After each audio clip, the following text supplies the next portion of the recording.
मैं विवेक एक बार फिर से अपने YouTube चैनल पर आपका हार्दिक स्वागत करता हूं। दोस्तों, हमने फ्राइडे का सेशन एक रेंज बाउंड कह सकते हैं कि कंप्लीट किया है और हमने दोनों तरफ की अच्छी मूव्स हमने देखी।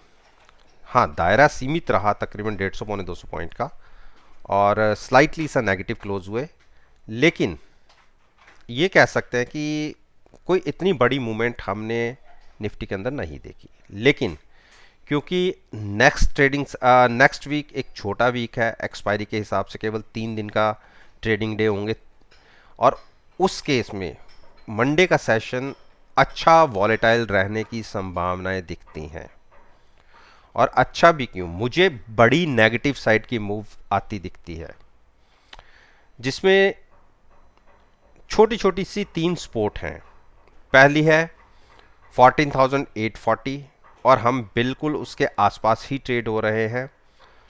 दूसरी सपोर्ट बनती है 14,760 और जो सबसे आखिरी सपोर्ट बनती है वो 14,725। इन 3 प्राइसेस पे हमारी नज़र रहेगी। अगर किसी कारण से ये ब्रेक होती हैं तो अगला टारगेट बहुत नीचे का होगा 14,200 का, यानी फर्दर 500 पॉइंट्स की गिरावट देखी जा सकती है। और आपने एक चीज नोट की होगी, ये किस बेस के ऊपर मैं आपसे बातें कर रहा हूं।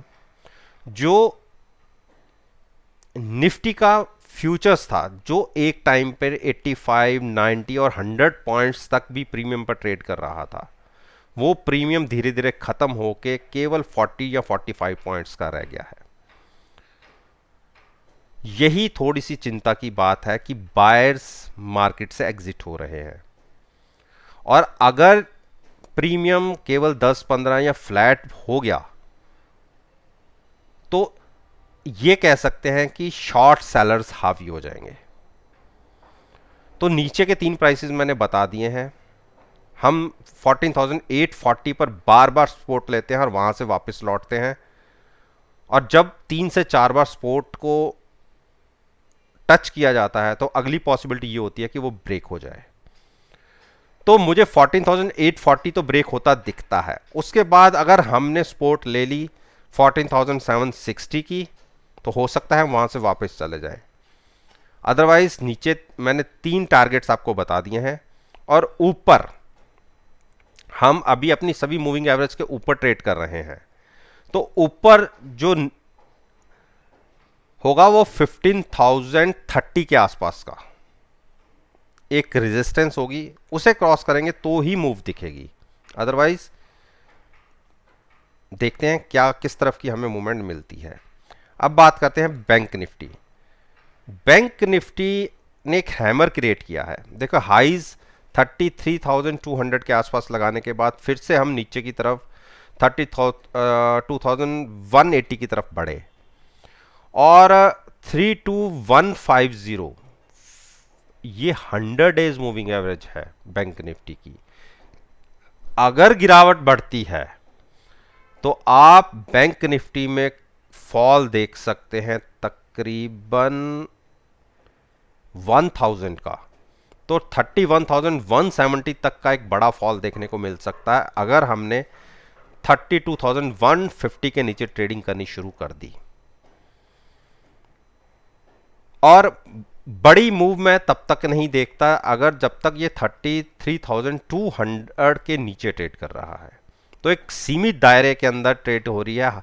1000 पॉइंट्स के आसपास की बैंक निफ्टी की रेंज है फिलहाल, उसके अंदर कंसोलिडेशन चल रहा है। मेरे को अपनी एक बार लगता है कि हम नीचे का ब्रेकडाउन दे सकते हैं, तो वेट एंड वॉच की स्ट्रेटजी रखिए। अगर 32,150 के नीचे ट्रेडिंग मिलती है तो at the money call buy करके फ्यूचर सेल करने की एक स्ट्रेटजी बनेगी 1000 पॉइंट्स नीचे, यानी 31,100 के टारगेट के लिए, और बाइंग बनेगी 33,200 के ऊपर। उस केस में आप पुट बाय करके फ्यूचर्स को बाय कीजिए। उसके बीच में ट्रेड लेना चाहें आपकी मर्जी है। 1000 पॉइंट का रेंज भी बहुत बड़ी होती है, लेकिन अभी हम बॉटम पे ट्रेड कर रहे हैं तो 32,150 के ऊपर है तो हम लॉन्ग बना सकते हैं, उसके नीचे ही शॉर्ट बनानी बनती है। रिलायंस ने एक गिरावट दिखाई है, नीचे के लेवल्स पे बाइंग बनती है। अगर आपको 1950 के आसपास प्राइस दिखे तो वहाँ पे पुट बाय करके फ्यूचर्स को लॉन्ग कर लीजिएगा। शॉर्ट करने की गलती इस रिलायंस को मत कीजिए। H D F C bank short का कैंडिडेट बन गया है, तो आप 1445 की आसपास की कॉल बाय करके फ्यूचर सेल करने की एक स्ट्रेटजी ले सकते हैं। मुझे लगता है कि एक गिरावट बड़ी कंटिन्यू हो सकती है। तकरीबन पहला टारगेट होगा 1400 का, और अगर वहाँ नहीं संभले तो फिर फर्दर टारगेट 50 पॉइंट्स का और होगा। तो बेरी साइड पर क्लोजिंग मिली है। इंडस बैंक अगर 920 को ब्रेक कर देता है तो आप शॉर्ट कर सकते हैं। टारगेट होगा 890 और उसके बाद बड़ा टारगेट होगा 850 का। 9220 के नीचे कम से कम 2-3 रुपये और देख लीजिएगा। 15 से 20 मिनट ट्रेडिंग मिलती है तो ही शॉर्ट कीजिएगा, और बाइंग बनेगी इसकी 955 के ऊपर, उसके बीच में नहीं। शॉर्ट 920 के नीचे, बाइंग 955 के ऊपर, उसके बीच में no trading zone. H D F C को बिल्कुल आप बाई कर सकते हैं 2560 के ऊपर, 2560 के ऊपर, क्योंकि अपनी 2-3 मूविंग एवरेजेस के बीच में क्लोजिंग मिली है। उस केस में आप इसमें रनअप देखिएगा 800 पॉइंट्स की एक टारगेट खुल जाएंगे अगर 2560 के ऊपर हमें क्लोजिंग मिल जाती है। तो at the money put buy करके फ्यूचर्स को लॉन्ग कर लीजिएगा, शॉर्ट करने की गलती मत कीजिए। कोटक महिंद्रा बैंक ने एक अच्छी मूव दिखाई है नीचे से, लेकिन जब तक ये क्लोजिंग बेसिस पे 1830 को क्रॉस करके ऊपर क्लोज नहीं होता और 1850 अच्छे वॉल्यूम्स के साथ ब्रेक नहीं करेगा, तब तक कोई बड़ी मूव की तैयारी नहीं होगी। हाँ, ट्रेड एक रेंज बाउंड चल रहा है, ऊपर की तरफ 1810, नीचे की तरफ 1740, जो तो ये 60-70 पॉइंट की एक रेंज के अंदर ट्रेड कर रहा है। और अब क्योंकि ऊपर की तरफ क्लोजिंग मिली है, तो जब तक 1830 क्रॉस नहीं करेगा लॉन्ग मत कीजिएगा। शॉर्ट करने की मैं बात नहीं करूंगा क्योंकि ऑलरेडी ये स्टॉक बहुत करेक्ट हो चुका है अपने हाई से।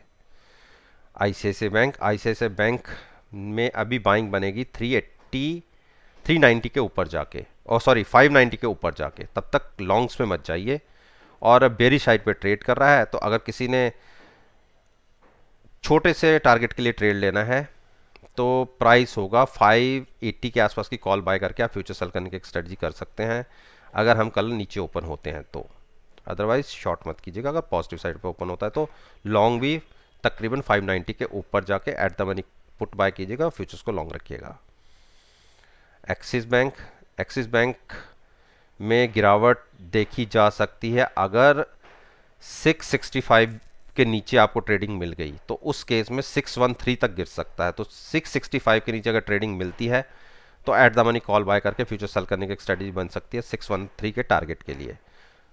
और लॉन्ग्स में जाना हो तो 710 के ऊपर, उससे पहले नहीं। एसबीआई ने एक फिर बेरिश डोजी क्रिएट किया है, तो लगता तो है कि एक बड़ी गिरावट देखी जा सकती है। तो उस केस में आप 360 की पुट बाय करके फ्यूचर्स को शॉर्ट कर 360 की कॉल बाय करके फ्यूचर्स को शॉर्ट कर सकते हैं अगर हम बेरी साइड पर ओपन होते हैं। तो बाइंग इसमें बनेगी 370 के ऊपर, उससे पहले नहीं। तो दोस्तों, ये मैंने निफ्टी और बैंक निफ्टी से रिलेटेड जो फाइनेंशियल सेक्टर के स्टॉक्स है उसके ऊपर मैंने अपना ओपिनियन आपके साथ शेयर किया है।